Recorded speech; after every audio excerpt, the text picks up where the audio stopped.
Hey friends, in today's video, I'm covering a PvE build. Not because it's the most powerful, game-breaking, insane clickbait title ever, but because it's very chill, it gets the job done, and it requires so little attention that you can focus on something on the side, like a YouTube video or something like that.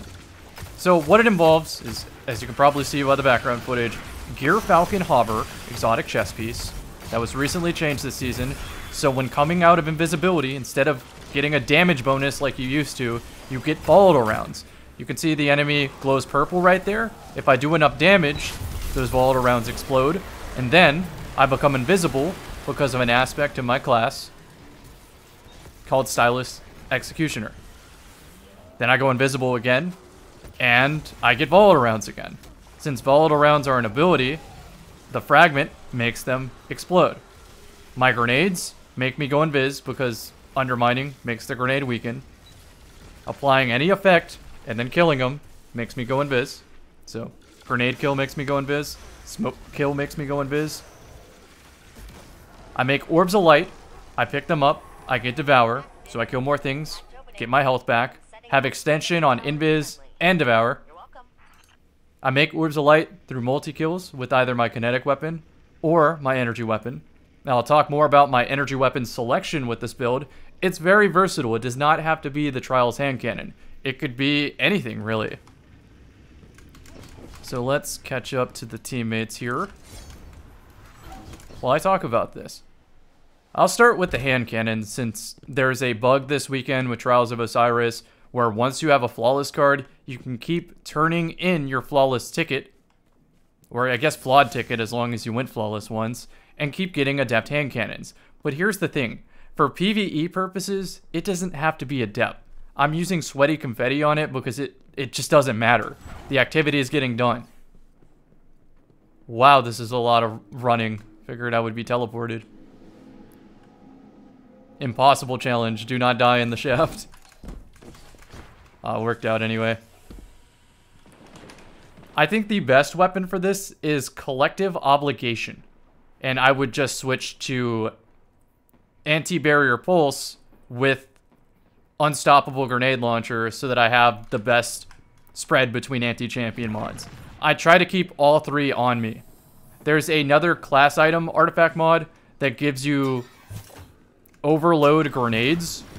And since I'm playing Void, I believe that counts. Let's just find the name. Lord Kelvin's Basilisk. Of course, was on the tip of my tongue. Yeah, that one. So I have all three at all times. Arbalist is anti-barrier, hand cannon is unstoppable, and grenade is overload. If I know that there's going to be a missing one and I need overload, I just switch to funnel web and it accomplishes the same thing. If I need another unstop, I have a void grenade launcher, crowd pleaser. I played an entire Gambit reset with this build yesterday. It is very strong in Gambit. It does lack a little bit on the kill volume. I think other things in Gambit do it a lot better. But this is still pretty good. It's all around great. Gives you wall hacks when you're invading.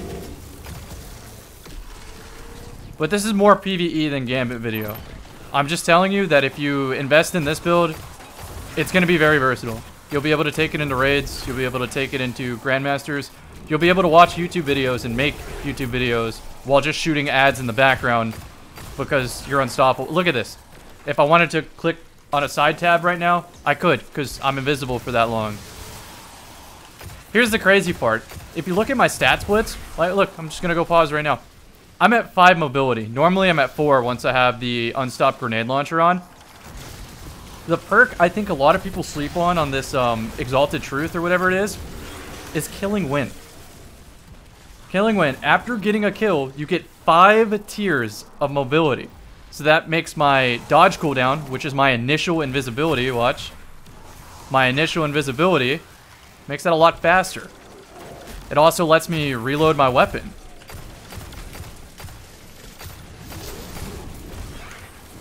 And if you're noticing, how are you getting an overshield? That's Repulsor Brace. It's not necessary, but I do think it helps survivability because in Grandmaster Nightfall situations, you take a lot of chip damage right as you enter invisibility because all the enemies in the room like throw garbage at you. So Repulsor Brace might be the difference maker between living and not. Obviously, Frenzy is great because of the reload, and if you're going to go for double perk, I think this is what I would select. The only thing I wish I got better here was a reload perk here and a reload masterwork, although it's not really important because, like I said, it doesn't even have to be adept. It's going to get the job done. Adept backup mag gives 14 bullets, and regular backup mag gives 13 bullets. Did you know that Killing Wind also rolls on the funnel web? So if you want to go min-maxi with that, you can. And you can go even less mobility because this is a lightweight frame and adds 2 invisible tiers of mobility. So if you were to make this build, here's how I think you farm it. Wait for a good chest exotic day in the Lost Sector. Go get this. And then go do Master Duality to get Artifice Armor. Or, hear me out, farm for a Matador 64 shotgun for PvP. And also farm Artifice Armor at the same time. So if I want to conserve my dodge, I'm going to throw a smoke. And that's going to start up this chain of volatility. I kind of want to show the grenade launcher off because chain reaction is kind of nuts. That's 1 bullet. And with this seasonal artifact, once again going in the pause menu because I can. With the seasonal artifact, I could put triple grenade launcher holster on with Artifice Armor. So again, I recommend you farm for a Matador at the same time. If you already have one, do Master Duality for Kaido. Or if people have cracked the code for the new Cowboy Dungeon, do that. Go get you a Yeehaw weapon or some cosmetics or something like that. Set your Ghost mod to Resilience, Armorer. Just go all Resilience, all Discipline, or Strength. Both are very important. And depending on what you end up on with weapons, you can choose Gambler Dodge or Marksman Dodge, depending on if you use auto loads or Killing Wind, that type of thing. And in your inventory, I would keep something like Lemon Arc for Overload, Hard Light for Overload and Shields, Dead Messenger for Unstop and all shields, Arbalist for all shields, this hand cannon, a funnel web, and in the power slot, a Chain Reaction Void Launcher from Gambit. Deepstone Crypt has craftable weapons, so you can go for the Commemoration, which is really, really good, by the way.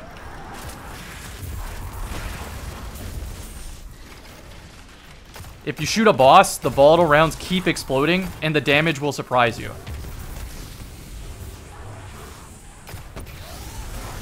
I know Unstop takes an eternity to proc right now.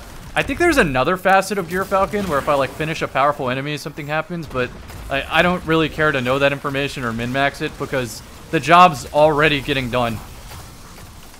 That's the theme of today's video. This PvE build's so good that I don't have to play the game.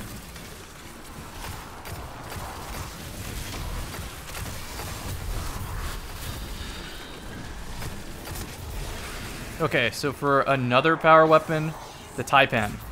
Obviously, y'all have Taipans for raid stuff, but I'm crafting one for PvP and for Gambit because you can keep proccing wall hacks by using a linear fusion rifle, which is already pretty easy to use.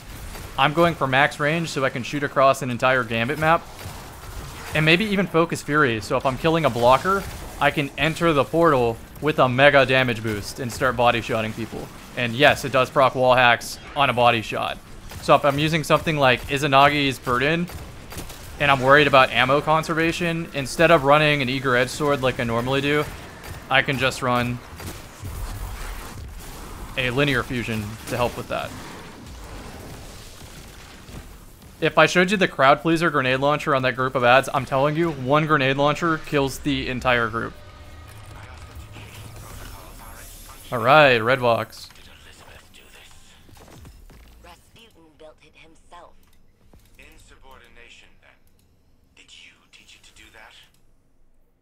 What else did I have in here? Let me just show you what I have on Dim.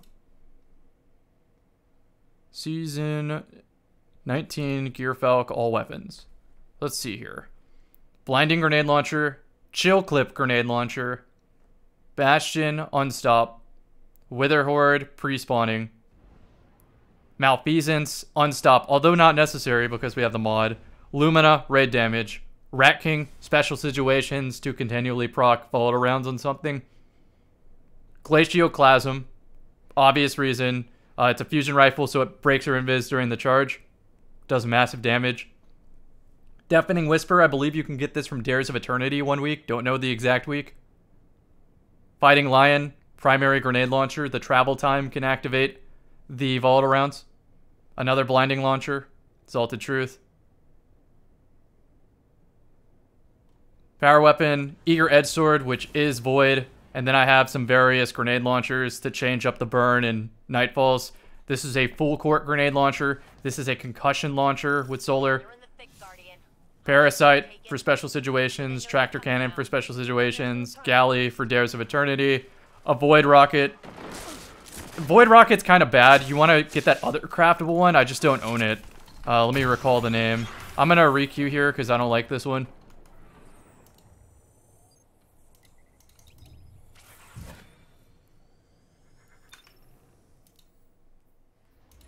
What is it called?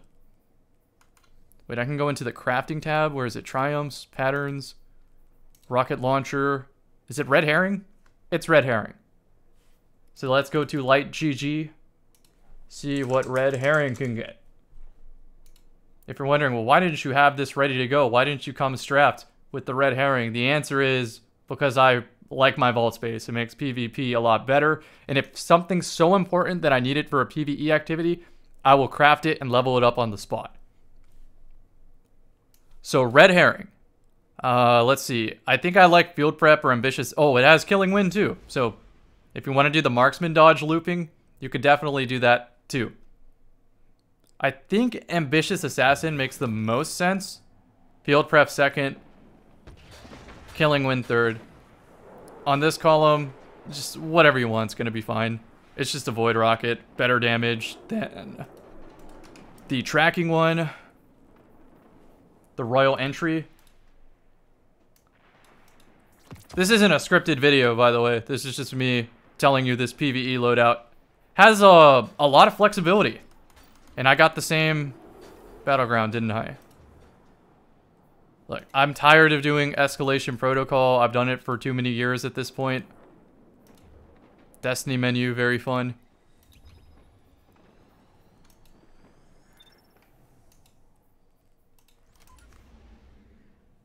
So this one's pretty interesting though. I can proc an ambitious assassin, then rally the flag, then change the perk. Double lasting impression, and then auto-loading from there. So you can get some pretty interesting combinations once you start leveling up the Vanguard reputation. I think you should always keep an outbreak in your inventory because sometimes you run out of ammo and need some filler damage. There's a void trace rifle if you want to do that too. I think that's everything to mention on this. So let me show you what I normally run.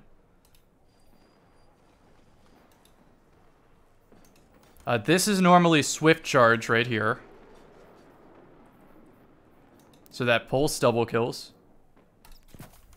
Moving back to a holding pattern. I'm just going to orbit if it's going to keep giving me this one. So swift charge on the chest piece. Then I believe font of might on the helmet. Shield break charge because when I do unstoppable grenade launcher, I can't fit anything else unless I lose fastball. And I'm not losing fastball. I like to keep my grenade throw consistent between PvE and PvP. The boots, depending on if you use a grenade launcher or not, everything goes into getting your grenade back as soon as possible. Yes, you could do mobile retrofit or whatever, but like ultimately it's not going to matter. What you do want is to have some extra space in case you need a different holster mod. So then elemental armaments is what I fit here. Multi-kills with my elemental weapon. Drops a well, pick it up. Font of Might activates. Multi-kill. High energy fire activates. Brings us to the class item. Lucent finisher, so when I finish a hive, everyone gets power ammo. Champions take more damage from teammates. And then overload nades. And I could be flexible here, do the monochromatic stuff. I could do the weaken clear. Or I can do the solo fire team one. Very, very, very flexible. And then that would look like this.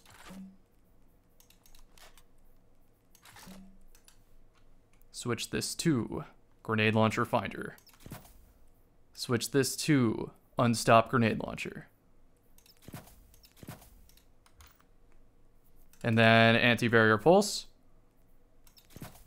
And we're off to the races. And by the races, I mean Vanguard Ops. Because I am not going back to Escalation Protocol.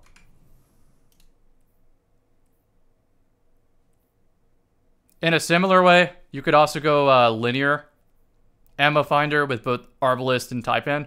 If you're like in a raid, want to be very conservative with ammo. Here are all the fragments again. If you're using Collective Obligation, run a suppressor nade because you can activate all 4 of the buffs or whatever at the same time. This is the best thing to use with Gear Falcon because it like automatically reloads, and if you somehow run out of your buffs, you can hold the activation key to load in the Void Leech or whatever, and you'll just blow up the whole room. It'll auto-load. You'll go invisible. Everything will be weakened. You'll make your teammates be more gamer.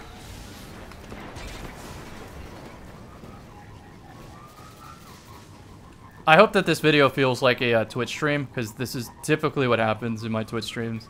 Just someone asks a question, and I'm like, that's a great question. Let me accidentally make a video about that.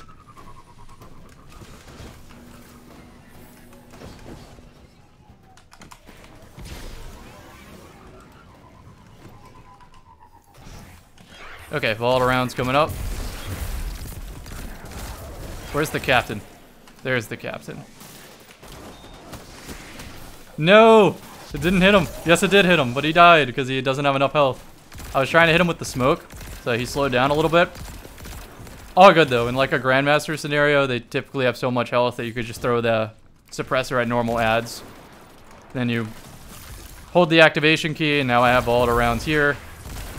And it starts to chain up again and again and again. So yeah. To recap, this is one of the most versatile, chill PvE builds that has ever existed. It's void dependent, but not void necessary. Very, very, very good. If you don't have this, just do Aeons and your team's still gonna love you. Or Omnioculus. Something like that. Anyhow, I hope you found something useful in today's video. I will see you in the next one.